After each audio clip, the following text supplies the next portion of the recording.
제가 그렇게 이야기를 합니다. 저는 이름이 대우인데 목사 대우입니다.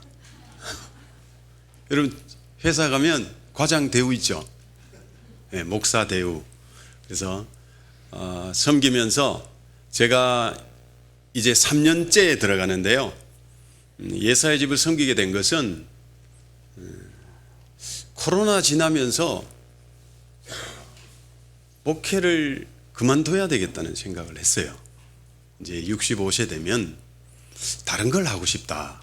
거의 한 40년, 41년을 교회에서 울타리 안에서 섬기고 성도들과 지냈다면 이제는 예배당 밖에서 뭔가 해보겠다라고 생각을 하고 기도하던 중에 그러면 우선은 안식년을 한 번도 못 가져봤어요.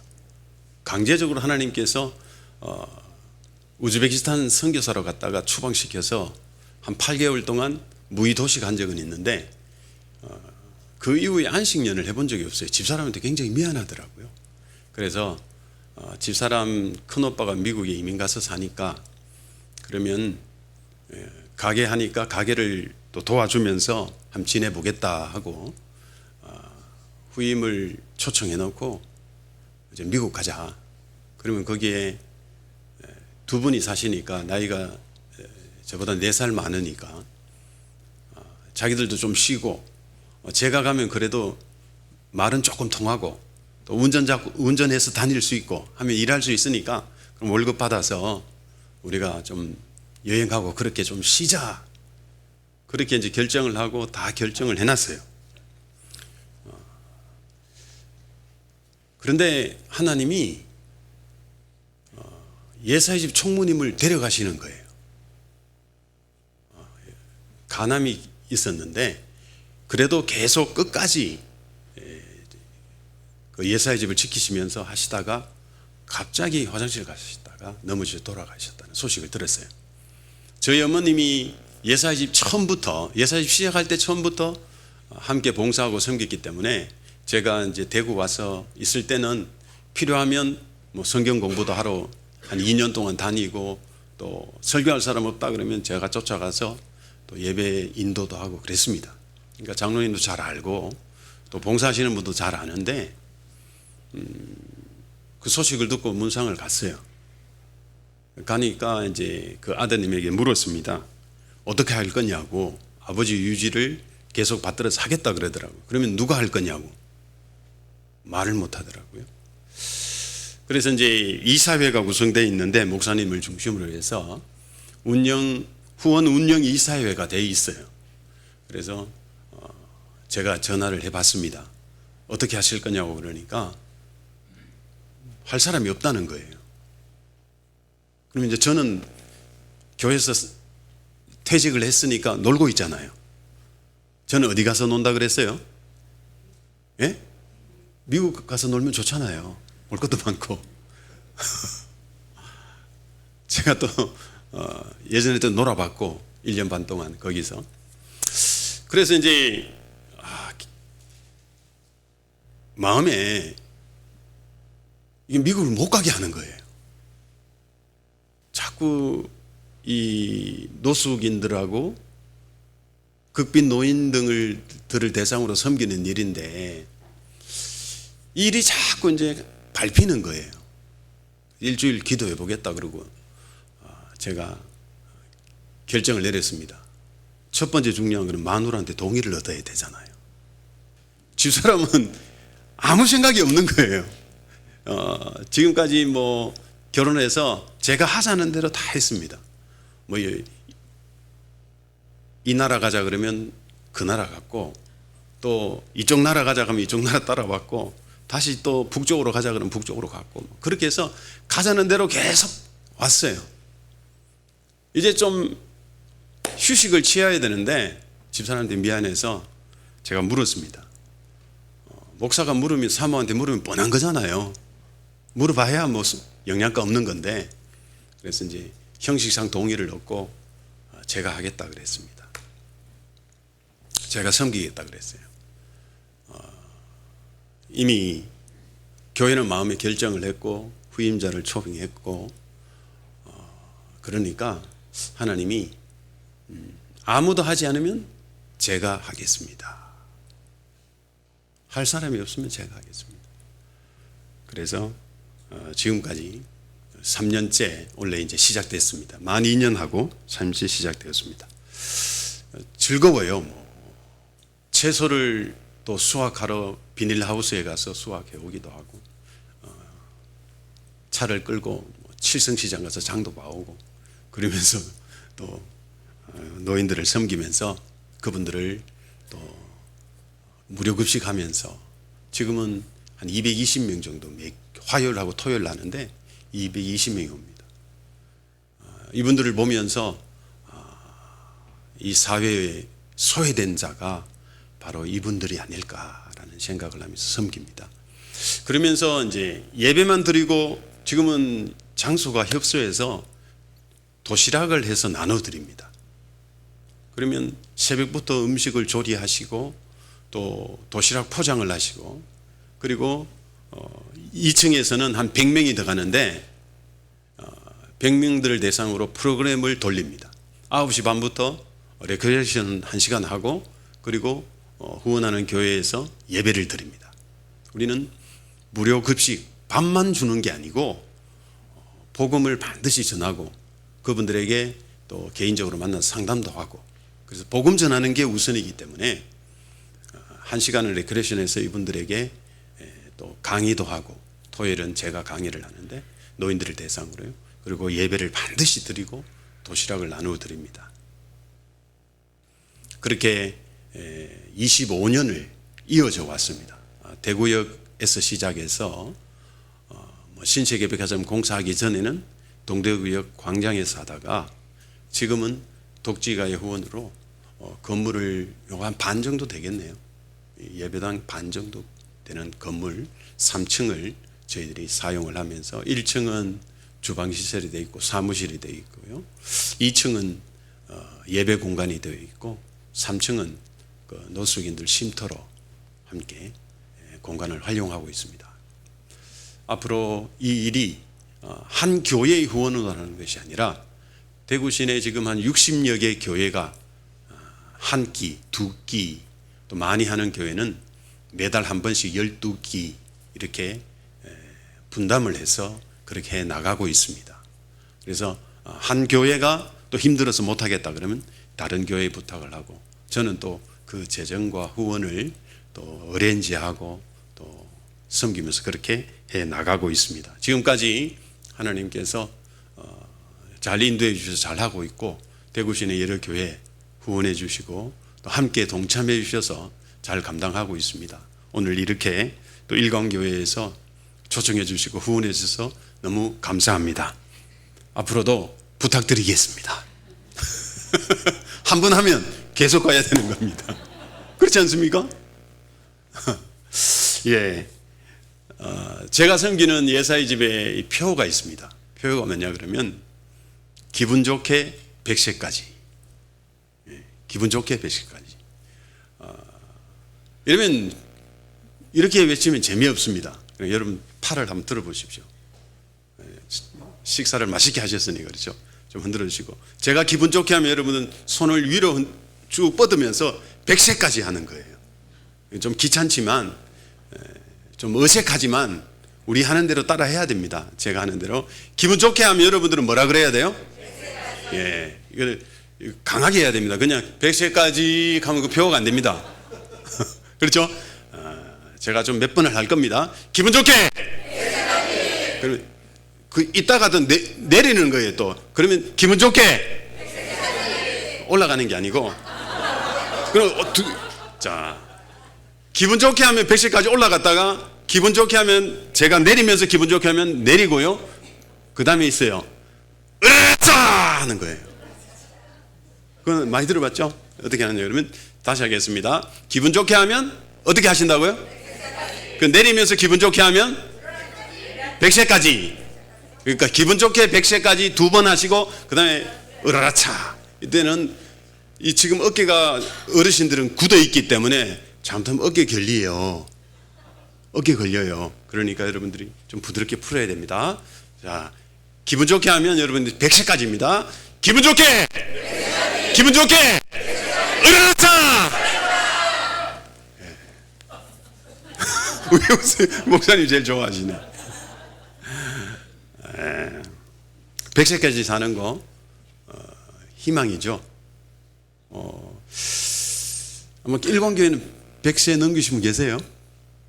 아직 없어요. 여러분 100세까지 사시기를 바랍니다. 왜요? 싫으세요? 120세까지요? 예. 세계에서 최고령자로 책을 출간한 작가 기네스북에 등재된 분이 있습니다. 그 사람이 우리 한국 사람이에요. 누구신지 아시죠? 예, 연세대 철학과 명예교수인 김형석 교수입니다. 이분이 장로님이에요. 이분이 올해가 이제 한국 나이로 107세입니다. 107세. 작년까지 책을 냈어요. 100년의 유산이라는 책을 내고 이제 이분이 최고령자로 책을 낸 작가다. 그렇게 해서 기네스북에 등재를 했는데요. 이분이 그 감사 예배를 하면서 기자들과 인터뷰를 이렇게 했습니다. 내가 100세 넘게 살아보니까 자기 주위에 100세 넘은 분들이 7분이 계시더래요. 우리는 아직 안 살아봐서 그럼 잘 모르시겠죠.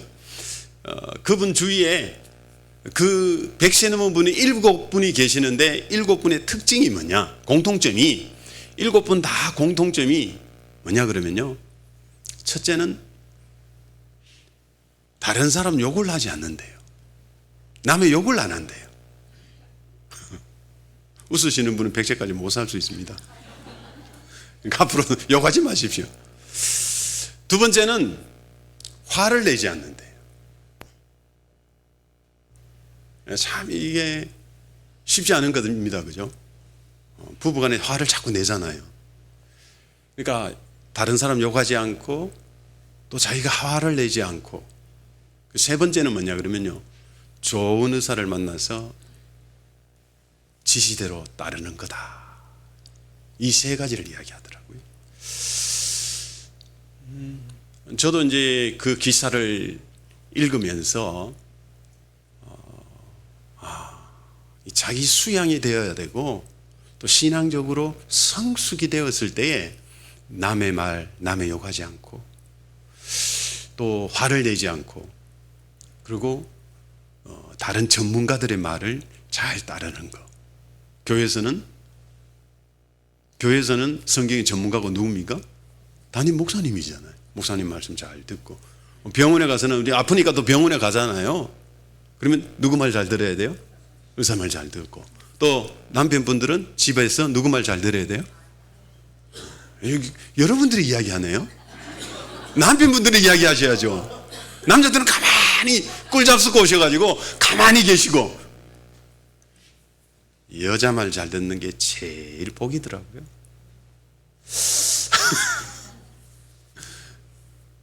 전문가 말을 잘 듣고 그대로 하는 것이 건강의 비결이고 100세까지 살 수 있는 비결이다 그랬습니다. 그런데 107세를 살고 계시는 김영숙 교수나 저와 여러분들은 누구나 다 죽습니다. 인생의 끝이 있다 이 말이에요. 여러분, 인생이 끝이 없는 게 아닙니다. 우리의 육신의 흙으로 왔기 때문에 흙으로 돌아가는 우리의 인생의 끝이 있습니다. 우리는 그 끝을 향하여 계속하고 있습니다. 우리가 한 끼 밥을 먹는 것을 뭐라 그럽니까? 예? 식사라 그러잖아요. 먹는 일이라 하는 건 한자어로는, 저는 밥 먹을 때마다 한 번씩 이런 생각을 합니다. 먹는 일이 아니라 먹는 그 한 끼를 더 먹으면 죽음이 더 빨리 오고 있다. 일사자가 아니고 죽을 사자를 붙입니다. 식사. 한 끼 먹으면 죽음이 더 가까이 온다. 그것을 멈추기 위해서, 연기시키기 위해서 금식을 많이 하는 건 방법이 아닙니다. 그죠? 우리는 어차피 죽음을 향하여 가고 있습니다. 그 끝자락에는 뭐가 있습니까? 히브리서 9장 27절에 보면 한 번 죽는 것은 정해진 이치입니다.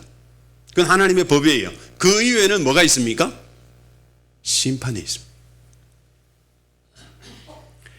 그 후에는 심판이 있다라고 히브리서 9장 27절에서 말씀을 하고 있습니다. 심판이 없다면 어떻게 될까요?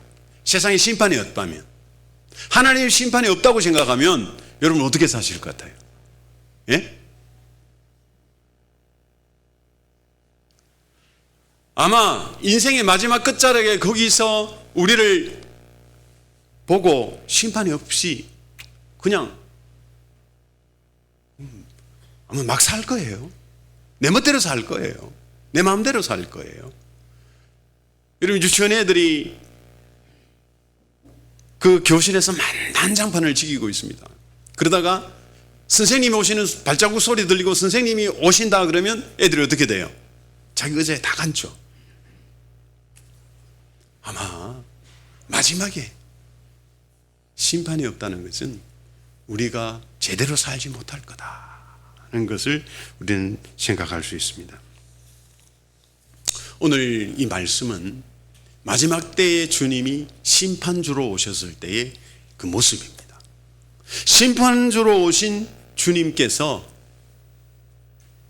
말씀을 하시는 거예요. 오른편 양, 의인, 영생, 복받을 자들. 오늘 31절에서 46절 내용을 쭉 읽어보면 양과 오른편과 의인과 영생, 복받을 자는 다 같은 용어입니다. 같은 의미를 갖고 있습니다. 그 심판주로 오신 그분께서 묻습니다. 내가 줄일 때에 너희가 먹을 것을 주었고 목마를 때에 마시게 하였고 나그네 되었을 때 영접하였고 헐벗었을 때 옷을 입혔고 병들었을 때 돌로 박았고 옥에 갇혔을 때 와서 보았다. 그리고 그렇게 다 했다.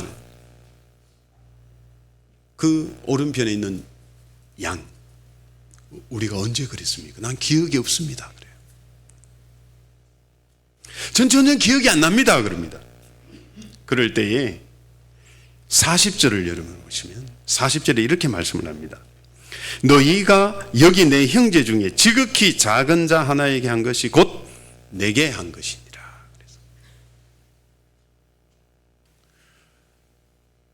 지극히 작은 자 하나에게 한 것이 곧 내게 한 것이다. 그러니까 헐벗고 굶주리고 배고프고 병들고 옥에 갇히고 주위에 어렵고 힘든 사람들이 쫙 널려 있습니다. 이 사람들에게 한 것이 바로 주님께 한 것이라. 기억도 없어요. 내가 언제 그랬습니까?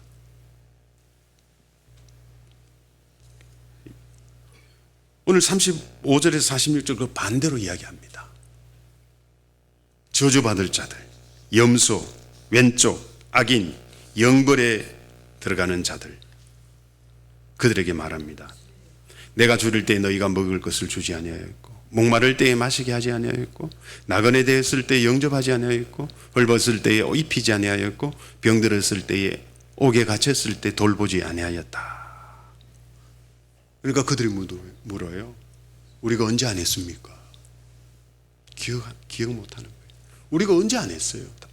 우리 다 했습니다. 동일하게 45절에 이 지극히 작은 자 하나에게 하지 아니한 것이 곧 내게 하지 아니한 것이다. 지극히 작은 자에게 하지 아니한 것이 곧 내게 하지 아니한 것이다. 우리는 이 말씀 속에서 마지막 심판을 바라보면서 살아가는 우리들이 어떻게 살아야 하는가를 말하고 있습니다. 우리는 죽습니다. 그 이후에는 심판이 있습니다. 그러면 오늘 우리는 어떻게 살아야 되느냐? 지극히 작은 자 하나에게 한 것이 곧 내게 한 것이라.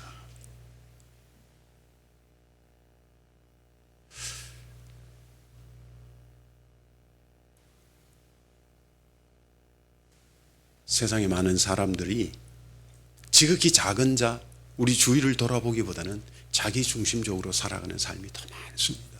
우리가 잘 아는 사마리아인의 비유 있지 않습니까? 강도당한 자를 보고 지나가는 제사장, 레위인, 참 신앙이 좋고 참 중요한 직책을 맡았고 하나님이 주신 그 아름다운 직책을 이루어 가는데, 강도당한 자는 외면합니다. 피 흘리고 죽어가는 그 이웃을 보고 못 본 척합니다.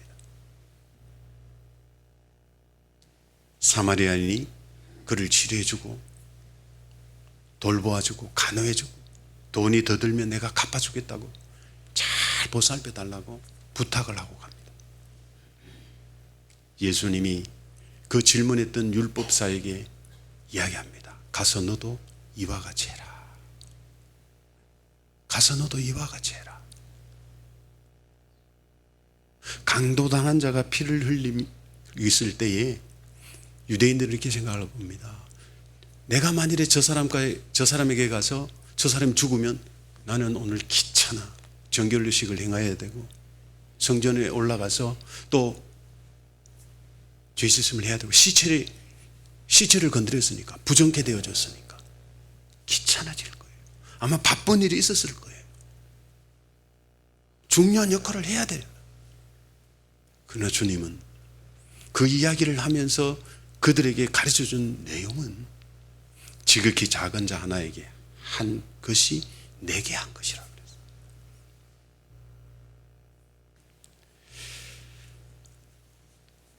예수님이 말씀하신 이 말씀이 오늘 우리가 새겨야 할 말씀입니다. 오늘을 살아가는 그리스도인들 모두가 이루어가야 할 삶의 모습입니다.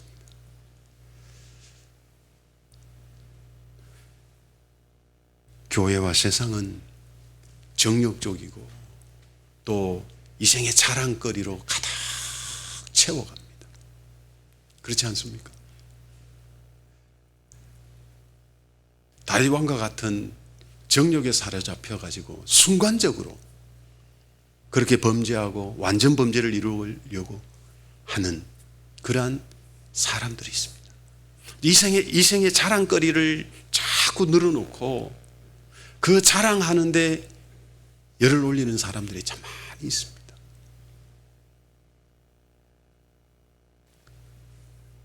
저는 목회자이니까 목회자로서 늘 부담스러운 질문을 받을 때가 있습니다.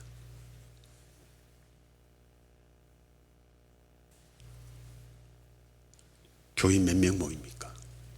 올해는 좀 부흥했습니까? 참 힘든 질문이에요.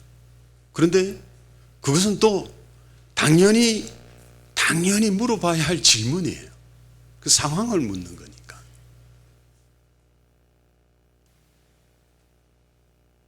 그래서 어느 교회는 개척해서 몇 년 만에 교인이 수백 명, 수천 명이 되고 또 건물은 얼마나 크고 또 교인들이 막 전국에서 다 몰려오고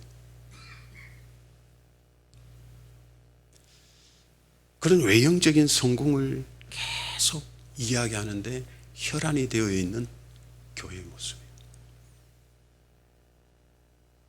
그게 이생의 자랑과 같은 거예요. 제가 뭐 교회가 부흥되는 걸 부정하자는 거 아닙니다. 교인 수가 많아지는 것을 나쁘게 보지는 않습니다. 당연히 그렇게 되어져야 됩니다. 그러나 그것을 자랑거리로 삼아서는 안 된다는 거예요.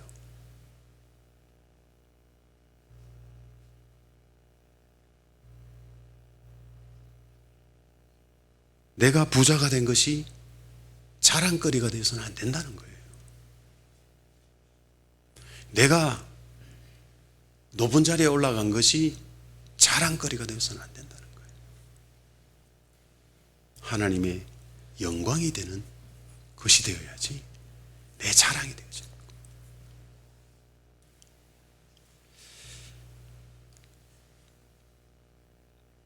결국 육신의 정욕과 안목의 정욕과 이생의 자랑으로 가득 찬 모습, 그런 사람들이 관과하는 게 뭐냐 그러면 지극히 작은 자에게 하는 것이 내게 한 것이라는 주님의 이 말씀입니다. 주님은 소자에게 냉수 한 컵 대접한 것도 결코 그 상을 잊지 않는다고 말씀하셨어요.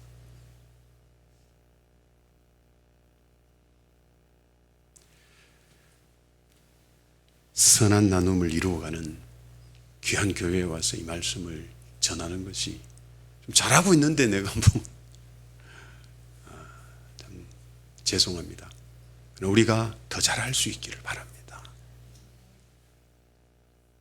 세상의 교회가 사랑이 식었다고 이야기 많이 합니다. 찬송가 503장 1절을 보면 세상 모두 사랑 없어 냉랭함을 아느냐.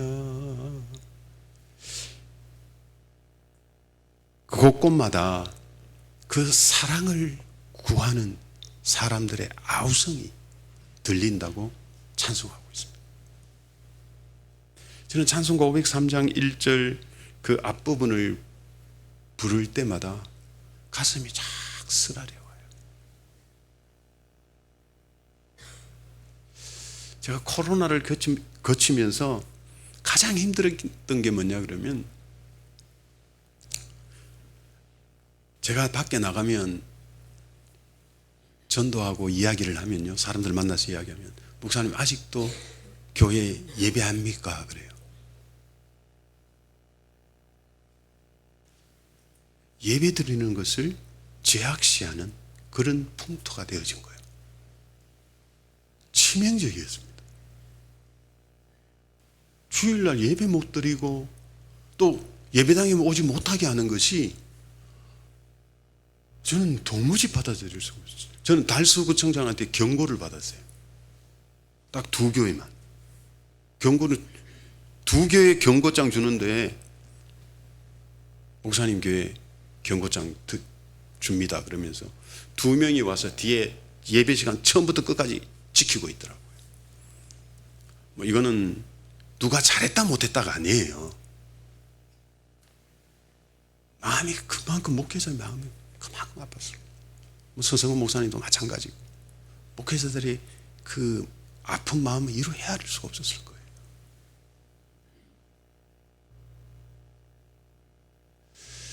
그러면서 하나 생각한 게 뭐냐 그러면 이제 교회가 밖으로 나가야 되는구나. 예배당 안에서만 교회로서의 역할이 이제는 밖으로 나가야 되는구나. 사람들이 교회에 돌을 던지겠다. 사랑이 식었다고 너희들이 뭐 예배 드린다고 하고 교회 빌딩을 짓고 교회 건물 안에서 예배 드리고 너희들이 좋아하는데 그래서 어떻게 됐단 말이야. 그래서 어떻게 했단 말이야. 저는 거기서 그때 충격을 받고 교회 밖에 역할이 뭔가, 교회 밖에서 할 역할이 뭔가, 그런 생각을 하게 돼서 지금 예사의 집을 섬기고 있습니다. 지극히 작은 자에게 한 것이 내게 한 것이다. 주님의 이 말씀은 우리 모든 그리스도인들이 새겨야 할 주님의 귀하신 말씀입니다. 오늘 40절과 45절의 이 말씀, 지극히 작은 자에게 하지 아니한 것이 내게 하지 않은 것이고 지극히 작은 자에게 한 것이 내게 한 것이다. 저는 여러분의 아름다운 선한 나눔, 이 일들이 이 울타리를 넘어서 계속 이루어져서 더 많은 사람들에게 선한 이웃으로 사랑이 또 베풀어지고 또 풍성하게 이루어지기를 소원합니다. 하나님께서 주신 좋은 기회, 또 일광교회가 그렇게 빛나기를 참 함께 기도하겠습니다. 기도하겠습니다. 좋으신 하나님, 참 감사합니다.